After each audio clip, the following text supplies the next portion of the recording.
Okay, so this is part 2 of video number 3. I'm just showing you the pHs of some household um, foods and chemicals and things like that.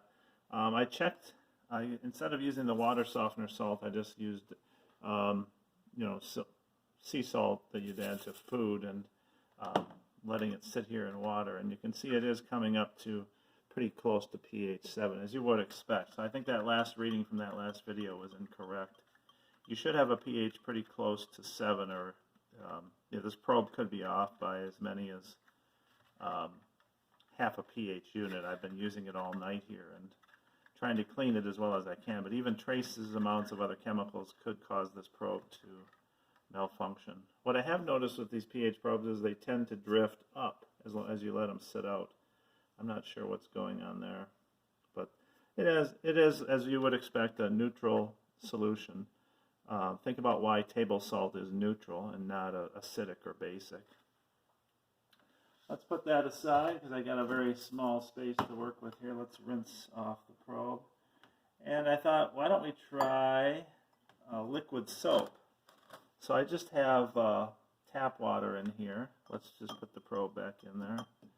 This is just tap water. Again, it should be around a pH of 7. I'm not sure what. This is just Dawn liquid soap. It's got a lot of chemicals in it, but it's mostly soap, so not sure. I'm guessing it's probably basic because you make soap from, I probably shouldn't stir with the probe. Let me mix it up, make a soapy solution. You shouldn't, you make soap from base. You can make soap from sodium hydroxide and fat. So yeah, it looks like this is definitely on the basic side, as you would expect for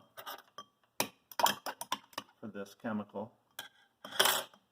Let's see what the pH rises up to. It's not overly acidic, or I'm sorry, basic. Again, like I've noticed that most household cleaners tend to be on the basic side, including drain cleaners. So it's around 9.2, 9.3. Now I'm going to have an issue of how to clean this. Let's see, I'll put it back in this water mixture.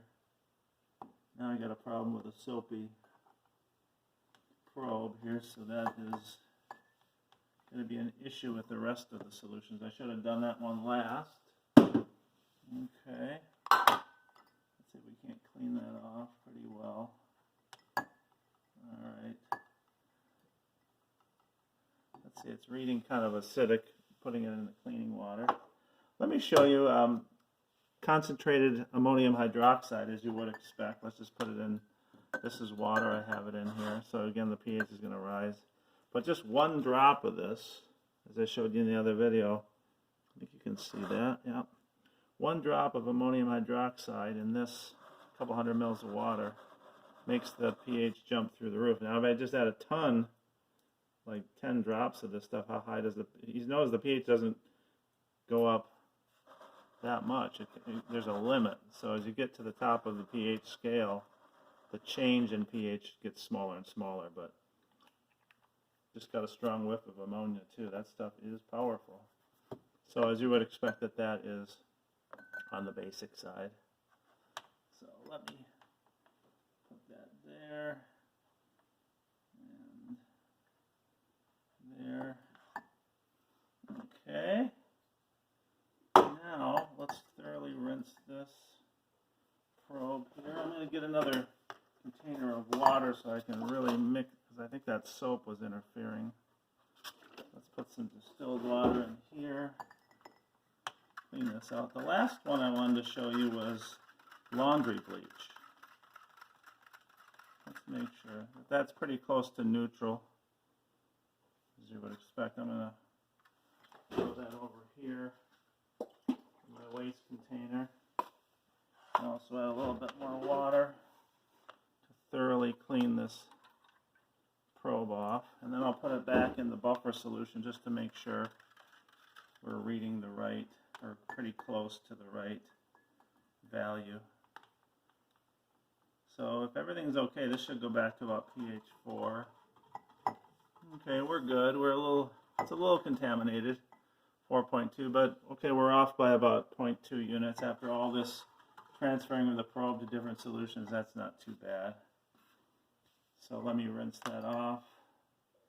So here I have the last solution I want to show you is laundry bleach. So it's just, if you look at a label of laundry bleach, it'll say sodium hypochlorite. That's the formula NaOCl. So let's see what do you think the pH is going to be? Acidic, basic, or neutral? Let's see what we get. Wow, very basic. That's why you got to be careful with bleach. People have it, we all have it in our houses, we throw it in our laundry, but you get this stuff on your skin, it can burn your skin. As you can see, the very high pH, it's actually a higher pH than the ammonia solution that I was able to, that I added to water. Concentrated ammonia added to water didn't get the pH this high. So bleach is nasty stuff, very basic. So think about why that is. This formula, this salt, think about what happens to NaOCl when it gets added to water, and see if you can predict or explain why that would be such a basic solution.